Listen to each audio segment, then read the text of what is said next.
गजेंद्राची आकांतासी कैसा पावला ऋषिकेशी प्रल्हादाची भावार्थासी संभातुनी प्रकटला ऐसा तू माझा दातार भक्तासी घालिसी कृपेची पाकर हा तयाचा निर्धार अनाथनाथ नाम तुझे.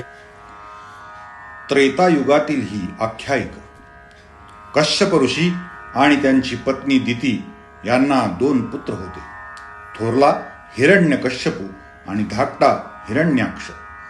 या दोनही दानवांनी सर्व देवादिकांना आणि पृथ्वीवरील सर्व जीवांना सळो की पळो करून सोडले होते. भगवान महाविष्णूंनी वराह अवतार घेऊन हिरण्याक्षाचा वध केला. आपल्या धाकट्या बंधूचा वध केल्यामुळे हिरण्यकश्यपू संतापला. आपल्या राज्यात जो कोणी महाविष्णूची आराधना करेल त्याचा त्वरित शिरच्छेद करण्याचा आदेश त्याने दिला आणि स्वतःला साक्षात ब्रह्मदेवाचा अंश समजू लागला. ब्रह्मदेवाची आराधना करून त्याने ब्रह्मदेवास प्रसन्न करून घेतले आणि ब्रह्मदेवाने त्यास वर दिला.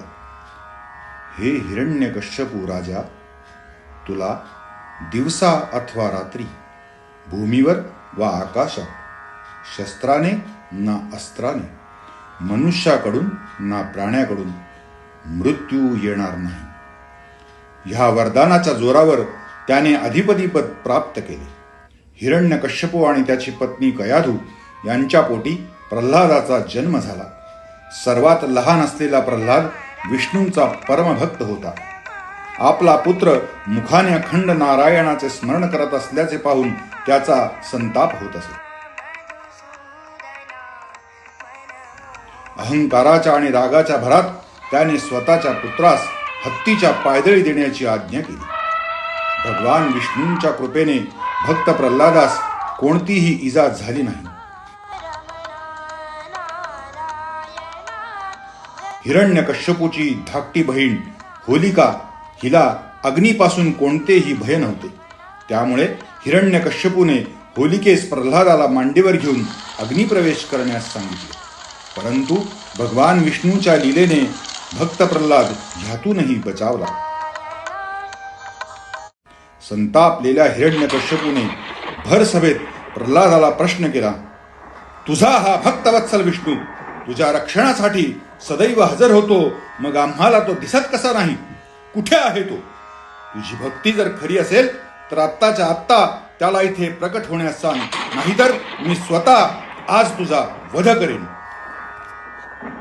भक्त प्रल्हाद हिरण्यकश्यपू पुढे नतमस्तक होऊन बोलू लागला, हे तात, माझा भगवंत साक्षात विष्णू हा खराच भक्तवत्सल आहे.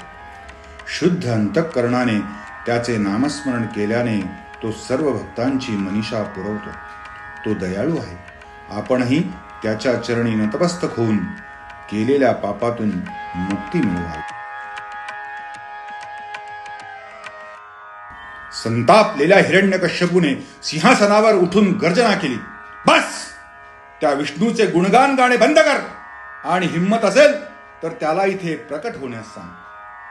प्रल्हादाने पुन्हा एकदा नमस्कार करून सांगितले, तात, भगवान विष्णू चराचरात भरून आहे. इथे उपस्थित सर्व सजीव आणि निर्जीव वस्तूंमध्ये तो आहेच. अगदी माझ्यात आहे तसा तो तुमच्यातही आहे. चिडलेल्या हिरण्यकश्यपूने विचारले, जर निर्जीव वस्तूंमध्ये तुझा विष्णू वास करतो तर मग या भव्य प्रासादाच्या खांबातही तो असेल. प्रल्हादाने मान डोलवत होकार दिला. त्याच्याकडे आणि त्या खांबाकडे पाहत हिरण्यकश्यपू उद्गारला, जर या खांबात तुझा विष्णू असेल तर आज त्याची प्रचिती त्याला द्यावीच लागेल. असे म्हणून हिरण्यकश्यपूने हातातील गदेचा प्रहार त्या खांबावर केला आणि काय आश्चर्य, काट काट काट काट करत खांब मधोमध बनला आणि भगवान नरसिंह प्रकट झाले. मनुष्याचे शरीर आणि सिंहाचे मुख, अष्टभुजा, आग ओकणारे नेत्र असे रौद्र रूप पाहून हिरण्यकश्यपूची पाचावर धारण बसली. भगवान नरसिंहानी त्याला दोन्ही हातांनी उचलून घेतले आणि प्रासादाच्या उंबऱ्यावर स्वतःच्या मांडीवर घेऊन बसले. हाताच्या नखांनी त्याचे उदर फाडून त्यांनी हिरण्यकश्यपूचा वध केला.